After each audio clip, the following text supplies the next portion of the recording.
China is on the verge of becoming the world's first electrostate, and the reasons behind this shift extend far beyond just addressing climate change. This superpower is not only leading the global clean technology sector, but is also redefining its energy landscape in ways that many might not fully appreciate. In April of this year alone, China managed to install more solar power capacity than Australia has accumulated throughout its entire history, just within a single month. This remarkable achievement is not a critique of Australia's efforts in solar energy, as Australia is indeed a global frontrunner in this field. Instead, it highlights the rapid pace at which China is adopting renewable technologies across various sectors of its economy and society. However, it would be a mistake to assume that this transformation is primarily motivated by a moral imperative to combat climate change. In reality, China's motivations are more closely tied to its need to reduce dependence on imported fossil fuels and to address the severe pollution that has plagued its cities for years. By channeling its economic strength and determination into renewable technologies, China is not only hastening the decline of fossil fuels, but is also ushering in a new era characterized by electrification. Mui Yang, the lead analyst for China at the energy think tank Ember, emphasizes that the entire modern industrial economy has been built around fossil fuels. As the world shifts away from this model, China is strategically rebuilding its economy around emerging clean technology sectors. Once the new direction is set, the momentum will become self-sustaining. It will make reversal impossible. I think China now has set its direction towards a clean energy future, Yang asserts. The idea that the Chinese government would revert to fossil fuel vehicles instead of electric ones is simply unfathomable at this point. The momentum behind this transition is becoming overwhelmingly strong. To truly grasp the magnitude of China's clean technology expansion, it is helpful to reflect on its recent past. At the close of the 20th century, China emerged as the world's manufacturing hub, producing inexpensive, low-quality goods. While this industrialization modernized the nation, it also resulted in significant environmental degradation and severe air pollution.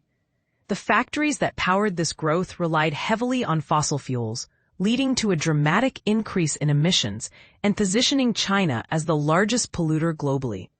China surpassed the United States in emissions in 2006, although the U.S. remains responsible for a quarter of all historical emissions.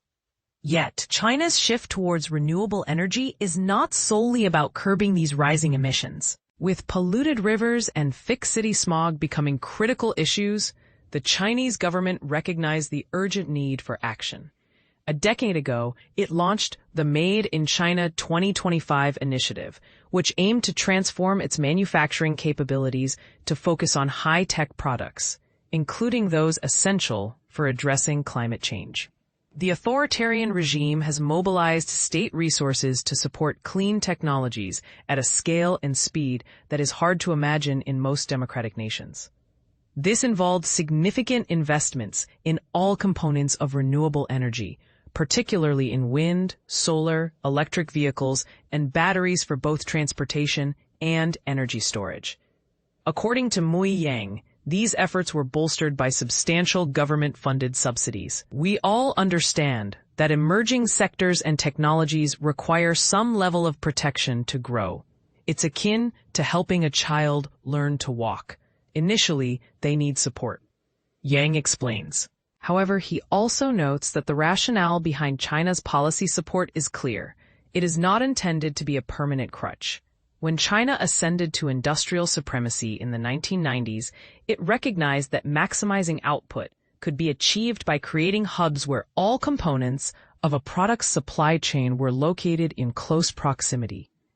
This strategy was similarly applied to renewable energy, resulting in battery factories being established near electric vehicle manufacturing plants. For instance, it's not merely about subsidies, it's about effective planning, sustained commitment, and targeted support, Yang adds. As the Made in China initiative progressed, the demand for energy surged to power these energy-intensive factories and the lifestyles of an expanding middle class. To meet this demand, China constructed new coal-fired power plants even as it ramped up its wind and solar installations. This dissonance between the growth of renewables and coal has led to China being viewed as both a climate champion and a villain, contributing to the ongoing rise in emissions.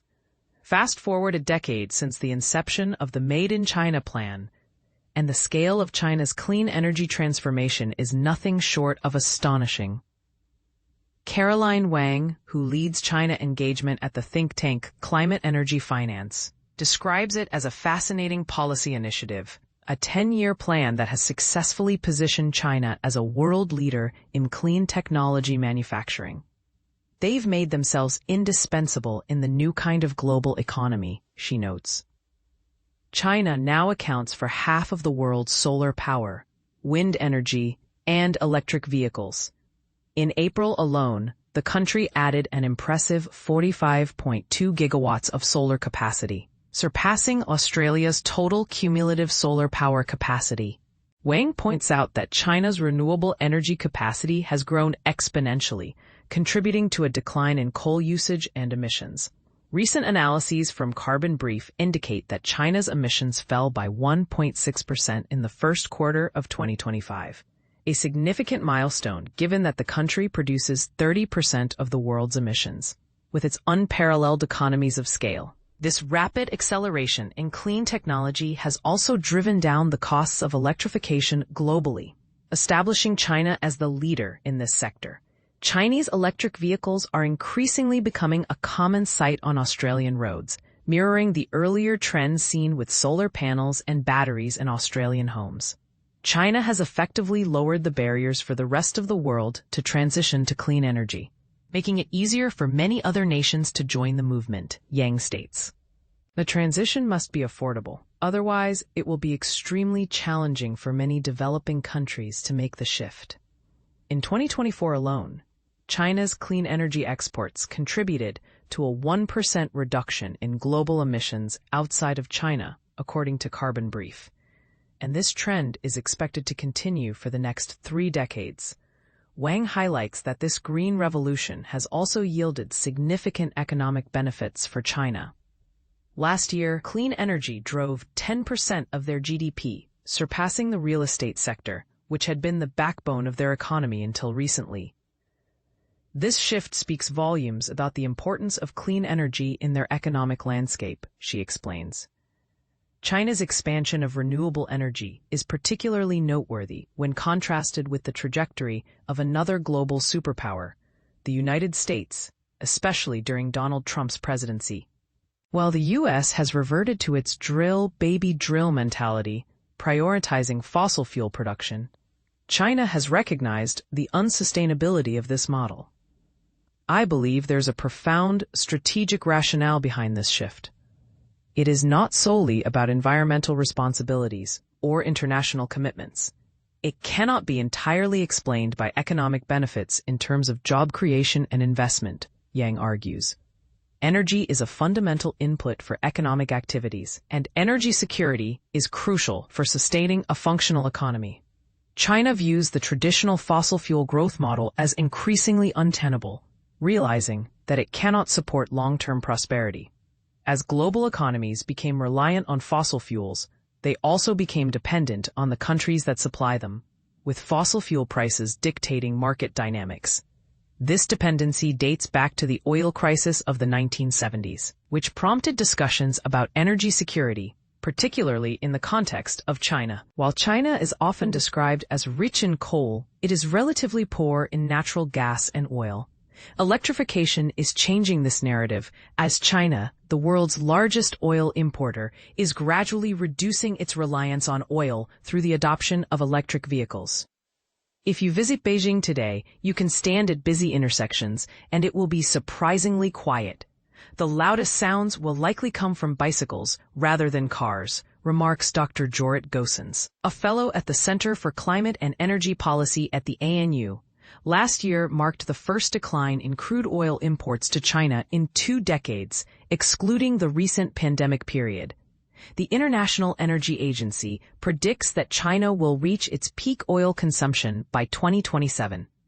This shift is already influencing global oil production forecasts, as China has been responsible for 2/3 of the growth in oil demand over the past decade. The 20th century was largely defined by nations rich in fossil fuels, with many conflicts arising over access to and control of these resources. If managed correctly, electrification could alter this dynamic, as most countries will be able to generate their own electricity.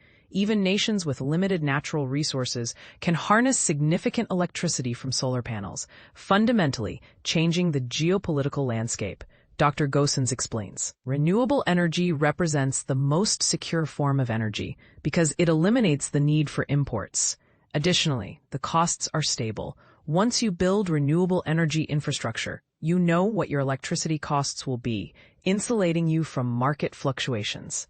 For Australia, a major exporter of coal and gas, there are important lessons to be learned from China's rapid electrification, which could set a precedent for the rest of the world. Even amidst ongoing debates about the pace of our domestic transition away from fossil fuels, the global market will ultimately dictate the demand for our coal, gas, and iron ore, Dr. Gosens warns.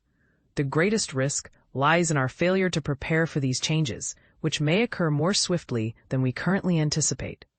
Caroline Wang believes it is crucial for Australia to maintain a clear understanding of the developments in China.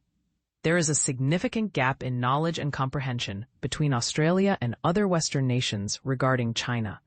It is a complex country with both positive and negative aspects. In the context of the energy transition, which is inherently complex, it is vital for Australia to grasp what is unfolding in China for our strategic national interests. Finding optimism in national self-interest and security may seem unusual, but for Wang, China's transformation offers hope in the face of the climate crisis. This is the world's largest emitter and most populous nation. If they can achieve such a significant transition in just a decade, it is an accomplishment that no other country has matched. This is incredibly inspiring. Witnessing this progress gives me hope for other nations, including Australia, as there are valuable lessons to be learned from their experience.